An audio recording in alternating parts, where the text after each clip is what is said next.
Solar energy आजकल हर तरफ इसकी बात हो रही है ना। हम सब जानते हैं कि ये कितनी तेजी से बढ़ रही है।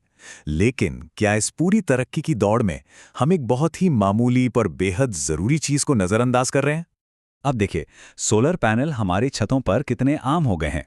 इन्हें हर रोज देखते देखते हमें लगता है कि सब कुछ ठीक है और ये अपनी पूरी क्षमता से काम कर रहे होंगे।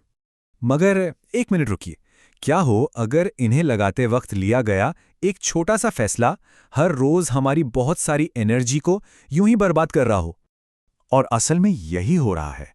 नई रिसर्च से पता चला है कि ज्यादातर इंस्टॉलर्स पैनल का एंगल सुविधा के हिसाब से या सस्ते फ्रेम के आधार पर तय कर देते हैं, ना कि इस बात पर कि उससे सबसे ज्यादा बिजली कैसे बनेगी।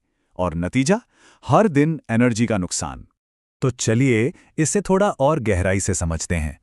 आखिर ये सही एंगल ढूंढना इतना मुश्किल है क्यों?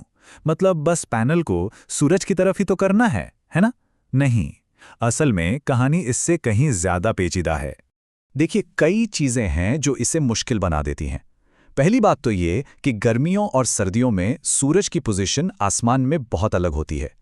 फिर कोई जगह दुनिया में कहाँ है, यानी उसका लैटिट्यूड क्या है, उससे भी सूरज का रास्ता तय होता है।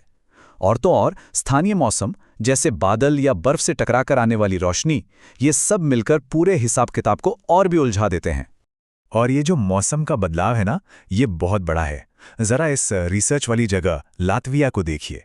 वहां दिसंबर में सूरज क्षितिज से, मतलब होराइजन से, बस 10 डिग्री ऊपर होता है। सोचिए कितना नीचे। अब ऐसे में एक ही एंगल पर लगे पैनल के लिए ये बहुत बड़ी चुनौती बन जाती है। तो इसी चुनौती का हल निकालने के लिए लातविया के कुछ रिसर्चर्स ने कमाल का काम किया।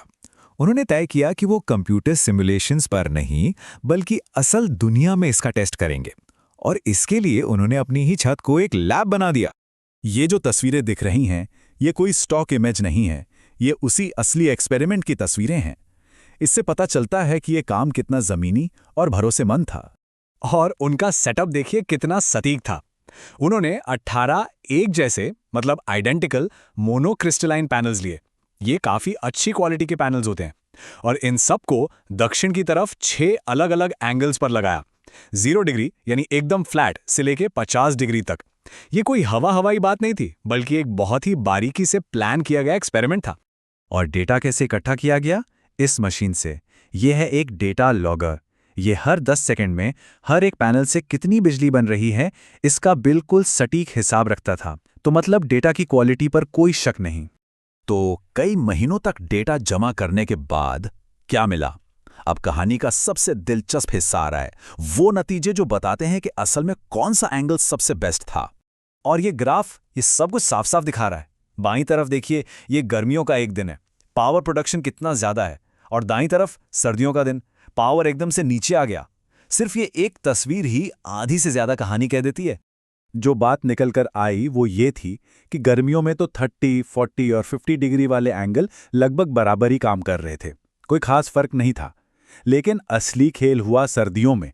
जब सूरज की रोशनी कमजोर और नीचे थी, तब ये अंतर बहुत बड़ा हो गया।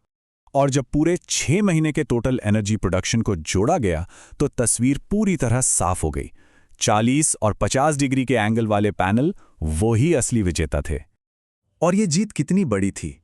सबसे अच्छे एंगल यानी 50 डिग्री वाले पैनल ने फ्लैट पैनल यानी 0 डिग्री की तुलना में पूरे 31.9% ज्यादा बिजली बनाई। ये कोई छोटा मोटा आंकड़ा नहीं है, ये बहुत बड़ा नंबर है। सबसे बड़ी और हैरान करने वाली बात यह थी कि इस असली एक्सपेरिमेंट के नतीजे कंप्यूटर मॉडलों से अलग थे। रिसर्चर्स ने खुद कहा कि उनके प्रयोग में 40 डिग्री से ज्यादा का एंगल बेस्ट निकला, जबकि कंप्यूटर सिमुलेशन 33 डिग्री का एंगल सुझा रहे थे। तो इस पूरी रिसर्च का मतलब क्या है? इन सब नंबर और ग्राफ का हमारी दुनिया के लिए क्या मायने हैं? देखिए, इससे हमें 3 मोटी मोटी बातें समझ में आती हैं। पहली, कि जमीन पर किए गए असली प्रयोग कभी-कभी कंप्यूटर मॉडल से ज्यादा सही होते हैं। दूसरी, लातविया जैसी उत्तरी जगहों के लिए पैनल का एंगल ज्यादा रखना बहुत जरूरी है, ताकि सर्दियों की कीमती धूप बर्बाद ना हो। और तीसरी और सबसे जरूरी बात, कि कभी-कभी छोटे-छोटे बदलाव भी बहुत बड़े नतीजे ला सकते हैं। और यही बात हमें एक बड़े सवाल पर लाके खड़ा कर देती है। अगर सिर्फ सोलर पैनल का एंगल ठीक करने जैसी एक मामूली सी चीज से इतनी ज्यादा एनर्जी मिल सकती है, तो सोचिए ऐसे और कितने साधारण से लगने वाले सुधार होंगे जो हमारे एनर्जी के भविष्य की पूरी तस्वीर बदल सकते हैं। वाकई सोचने वाली बात है।